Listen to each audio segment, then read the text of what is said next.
Fala pessoal! Tudo bem com vocês? Já se prepara, o que você vai ver hoje é algo que nenhum país civilizado aceitaria. O ministro Alexandre de Moraes, do Supremo Tribunal Federal, decidiu destituir os advogados de defesa de Felipe Martins. O motivo? Segundo ele, a defesa perdeu o prazo para apresentar uma manifestação no processo.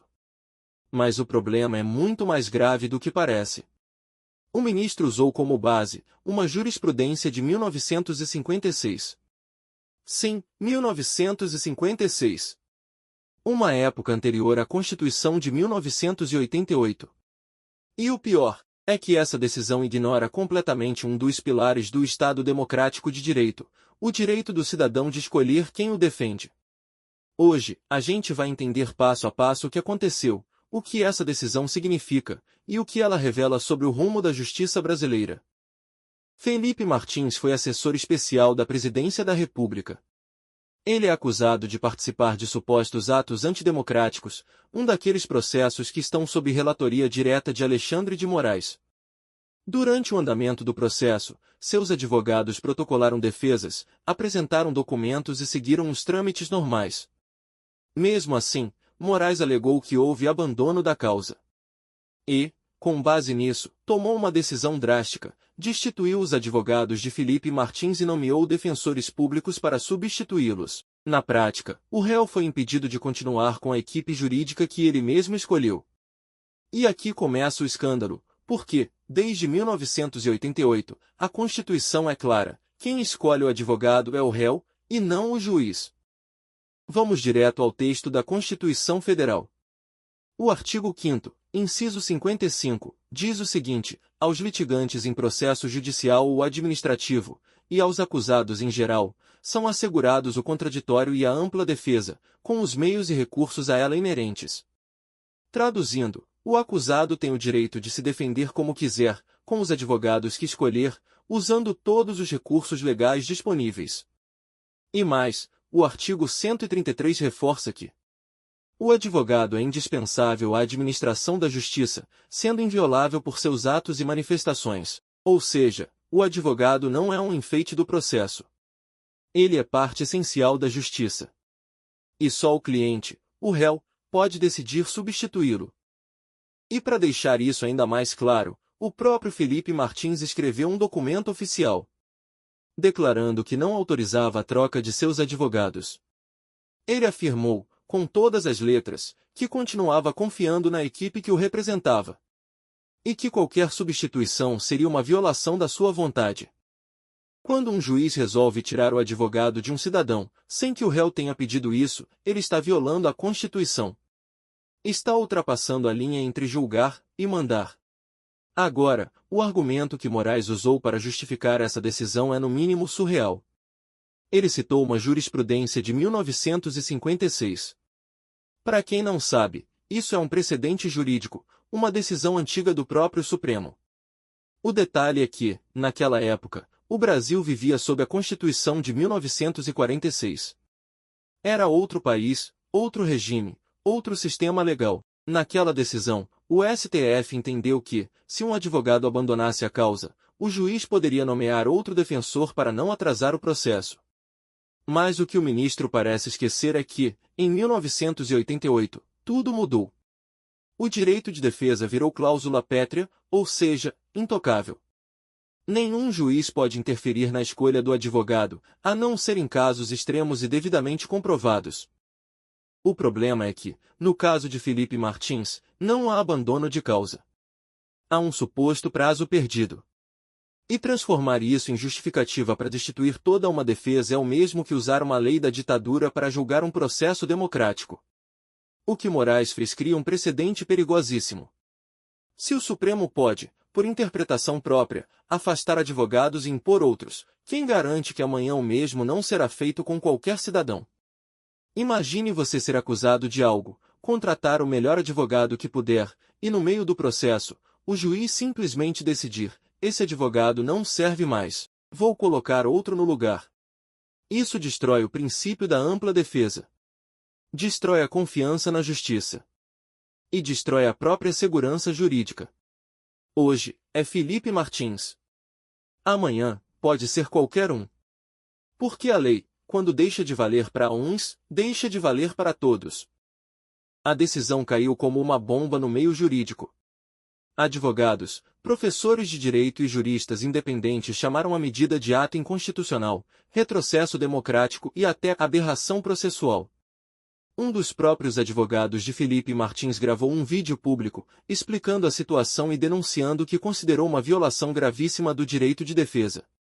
Vamos ver um trecho. Acontece que, desde a Constituição de 88, não se pode destituir o advogado de defesa. É o réu que decide quem é o seu advogado.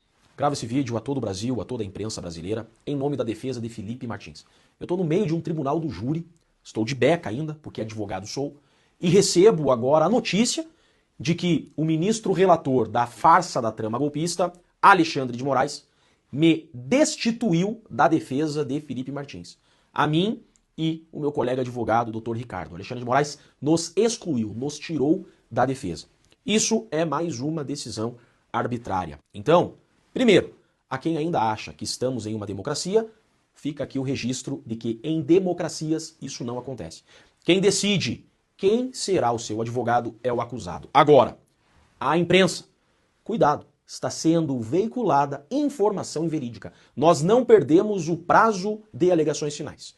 O despacho do ministro relator é que a defesa teria abusado do poder defensivo.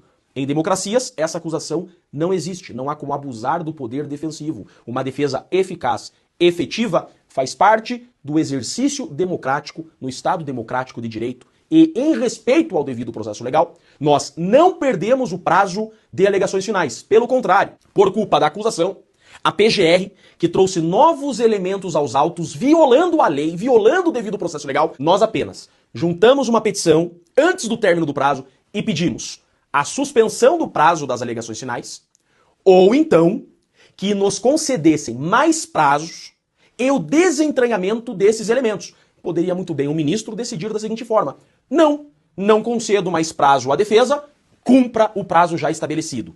Não, pelo contrário, fez vistas grossas às ilegalidades da PGR, porque deveria ter decidido por tirar esses documentos que a PGR trouxe. Veja, terminada a instrução, terminou a instrução, terminou o prazo para a oitiva das testemunhas, terminou a fase para ouvir testemunhas. Você não pode trazer novos elementos. A PGR, após o término da instrução, Felipe já havia sido interrogado, trouxe novos elementos, ou seja, isso viola o devido processo legal porque não há como exercer contraditório e ampla defesa. O que diz a jurisprudência? Nesse caso, o magistrado tem que retirar esses elementos do processo porque não há como exercer uma ampla defesa. Nós peticionamos dizendo, queremos que esses elementos sejam retirados, caso outro seja entendimento, nos dê mais prazo para apresentar as alegações finais. O ministro, então, decide da seguinte forma: a defesa perdeu o prazo, o que não é verdade, ainda não terminou o nosso prazo, e tirou os advogados, intimando a Defensoria Pública para que venha a defender o Felipe Martins. Isso é aberrante. Primeiro, o ministro trouxe uma jurisprudência de 1956. Disse que poderia me destituir da defesa com base em um julgado do STF de 1956. Acontece que, desde a Constituição de 88, não se pode destituir o advogado de defesa. É o réu que decide quem é o seu advogado. Esse é o próprio advogado do caso, falando abertamente.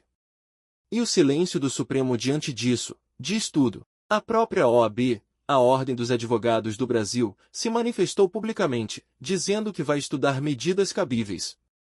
E aqui é importante lembrar, defender o direito de defesa não é defender o réu. É defender o princípio.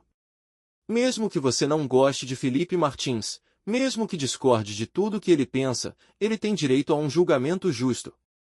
E quando esse direito é violado, a democracia inteira é quem perde. Porque, sem defesa, ninguém é cidadão, todos viram apenas alvos. O Supremo Tribunal Federal é, ou deveria ser o guardião da Constituição. Mas, aos poucos, tem se tornado algo bem diferente. Em vez de limitar o poder, ele passou a concentrá-lo. Hoje, um único ministro decide investigações, autoriza prisões, bloqueia contas, censura redes sociais, e agora, escolhe até quem pode defender um réu.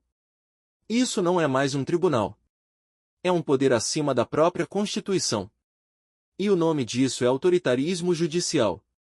O mesmo que a Constituição de 1988 tentou impedir. Essa decisão entra para a história como um marco, um ponto de virada perigoso. Porque, a partir do momento em que se aceita que um ministro pode destituir uma defesa por perda de prazo, o direito deixa de ser previsível. E a justiça passa a ser uma questão de vontade.